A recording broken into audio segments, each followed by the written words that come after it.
Assalamualaikum warahmatullahi wabarakatuh. Selamat berjumpa kembali. Kita akan kembali bersama-sama membuat semua fundamental saham dari laporan keuangan triwulan 2 2024. Hari ini tanggal 12 bulan Agustus 2024. Laporan keuangan yang kita bahas ini adalah Bina dan Harum. Kita melihat dari segi fundamental, khususnya value investing. Analisa kita ini adalah bahan pertimbangan tambahan, bukan perintah untuk asli beli atau jual, karena ini adalah bersifat edukasi ya. Hasil dari pembahasan kita ini ya, bukan untuk melebih-lebihkan atau menjelekkan emiten, tetapi kita mencoba membahas dari segi sudut pandang data-datanya ya. Baik, yang pertama ini Bank INA, yaitu Bank INA Perdana. Kalau tidak salah ini salah satu bagian dari bank konglomerasi dari Salim Group ya. Kalau salah nanti silakan diperbaiki ya. Silakan di komen. Baik, dari data yang kita dapat 2 triwulan ini ya. Yang pertama ini dari segi nilai bukunya ada peningkatan besar ya. Dari 356 jadi 585, peningkatan sangat besar. Namun dari segi keuntungan malah turun ya, dari 30 jadi 26. Ada penurunan ya. Jadi nilai perusahaannya yang meningkat tapi keuntungannya mengecil. Dari harga kurang lebih saja ya, Rp20 saja perbedaannya. Kemudian dari segi dana dari pihak ketiga ini ada penurunan ya, sekitar Rp100 ada penurunannya ya. Dari segi kepemilikan ada penurunan sedikit dan lain-lainnya ya. Baik, sekarang kita bahas per bidang. Dari segi keuntungan dulu ya. Keuntungan di triwulan 1 itu 8,4, sekarang turun jadi 4,5 saja. Nah, seperti biasa bahwa apabila di bawah 10% ini nanti berpengaruh terhadap harga. Ya, pengaruhnya nanti adalah kepada valuasinya yang menjadi mahal. Baik, kita cek dari segi valuasi ya. Harga sekarang ini sudah 6 kali lipat lebih mahal ya, 4.000 dibanding 500, 6 kali lipat lebih mahal. Kemudian dari segi IPS, dari segi maksimal beli kan hanya 200-an ya, harga sekarang sudah 4.000 ya, ini berarti 15 kali lebih mahal. Kita dari data yang kita dapat semestinya maksimal beli hanya 200-an ya, tapi sekarang sudah 4.000 ya. Ini bisa saja karena investor terlalu bersemangat, bisa juga ya, karena melihat bank misalnya atau melihat pengendalinya bisa ya. Tapi untuk kita yang belum beli ya ini termasuk mahal ya. Kemudian dari segi dividen ya, ini seingat saya ya, nanti silakan dicek lagi bahwa perusahaan tidak atau belum membagikan dividen. Jadi valuasinya mahal dan tidak membagikan dividen. Dari segi ini hebatnya ya, dari segi free cash flow-nya ini malah 77% ya. 78% lah ini free cash flow-nya luar biasa ini ya. Ada anomali sebenarnya sih. Dari segi dana pihak ketiga ini ada penurunan ya, dari 600-an tadi. Jadi di sini untuk bank itu biasanya dana pihak ketiga itu kita hitung itu memang di seputaran seperti 500-600-an ini ya. Kalau kurang dari itu berarti bank kurang banyak yang memasukkan uangnya di tempat mereka. Lanjut dari segi kepemilikan ya, hampir semua sahamnya itu ada di bursa ya. Berarti pengendali pun di sini bisa melakukan trading. Dari data yang kita dapat di triwulan 1 dan triwulan 2 itu ya, di sini lokal itu ada penurunan, ada menjual sahamnya ya, dari 72% jadi 68% turun ya. Namun asing di sini menambah kepemilikan dari 26 menjadi 30% ya. Jadi di sini asingnya sepertiga istilahnya ya, sepertiga dari semua saham.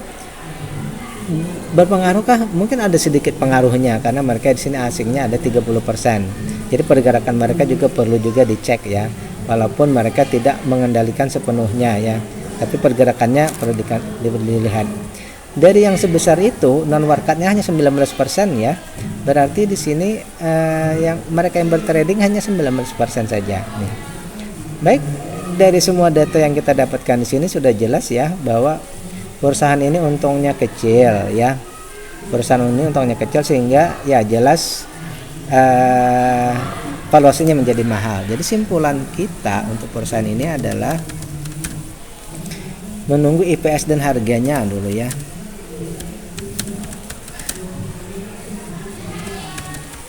Selain itu tidak ada lagi yang perlu dibahas ya. Maksudnya begini, kalau IPS-nya membaik dan harganya turun, maka nanti semuanya akan menjadi normal ya. Untuk dividen itu urusan yang belakangan, karena sulit sekali membagikan dividen kalau hanya keuntungan sekitar 4% saja ya. Baik, kita lanjutkan lagi. Untuk yang kedua, Harum ya, Harum Energy ya. Apabila Anda mendapatkan pembahasan ini bermanfaat, jangan lupa untuk klik like, subscribe, dan share ya. Harum Energy ini lebih ke sekarang ini ya. Sekarang ini mereka lebih berfokus ke pertambangan nikel ya. Kalau dulu memang batu bara, sekarang mereka porsinya lebih banyak ke nikel ya. Dua data yang kita dapatkan di sini, triwulan 1 dan triwulan 2 ya. Yang pertama dari segi nilai buku ada peningkatan ya. Dari segi keuntungan ini sama seperti Bank Ina tadi ya, malah ada penurunan. Book value meningkat tapi keuntungan menurun ya. Harga juga turun. Aset lancar ini kurang ya. Aset lancarnya ini bertambah tapi masih di bawah ya. Hutang sudah memasuki batas ya. Baik, kita lanjut. Yang pertama bahwa triwulan 1 untungnya 5%, triwulan 2 untungnya 4%. Nah, berarti dari sini sudah kita dapat lihat bahwa valuasinya hampir bisa dikatakan mahal jadinya ya. Baik, dari segi book value ini 6% lebih mahal, berarti ya so-so saja. Namun maksimal beli kita di 500, harga sekarang ini sudah 1000-an. Berarti valuasinya mahal ya.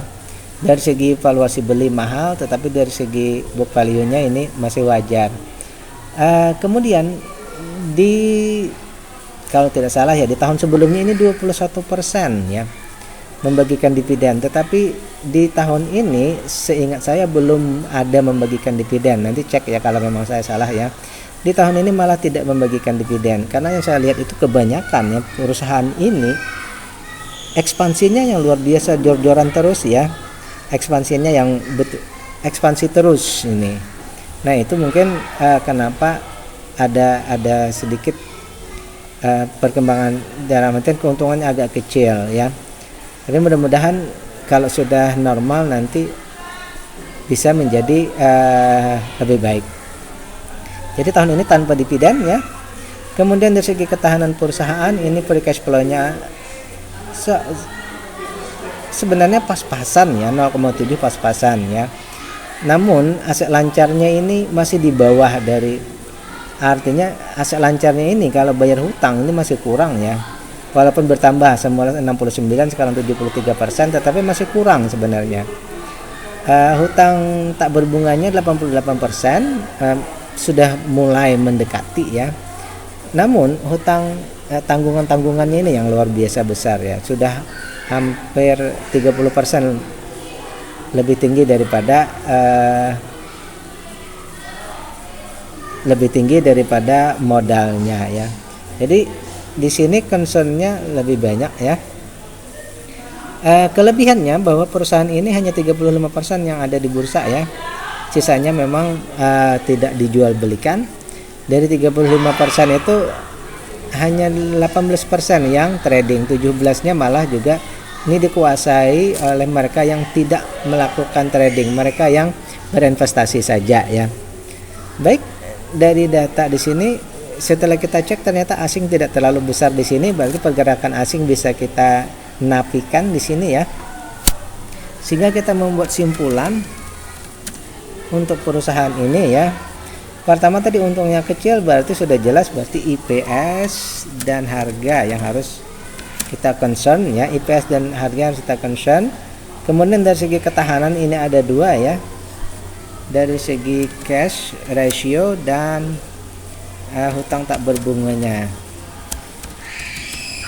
Agak banyak yang harus di-concern di sini ya, 4 ya. Yang pertama hutang tak berbunganya mesti ditanggulangi ya. Kemudian aset lancarnya mesti meningkat, dan terakhir menggenjot kinerja perusahaan supaya untungnya bisa di atas 10%. Kalau perusahaan batubara itu mudah-mudah saja naik di atas 10% ya. Tapi saya agak bingung juga ya, kenapa saham-saham nikel ini malah agak susah untuk mencari untung ya.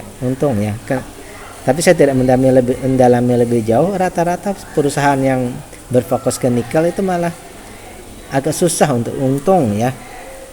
Mungkin karena regulasi baru bahwa harus membuat smelter sendiri, misalnya harus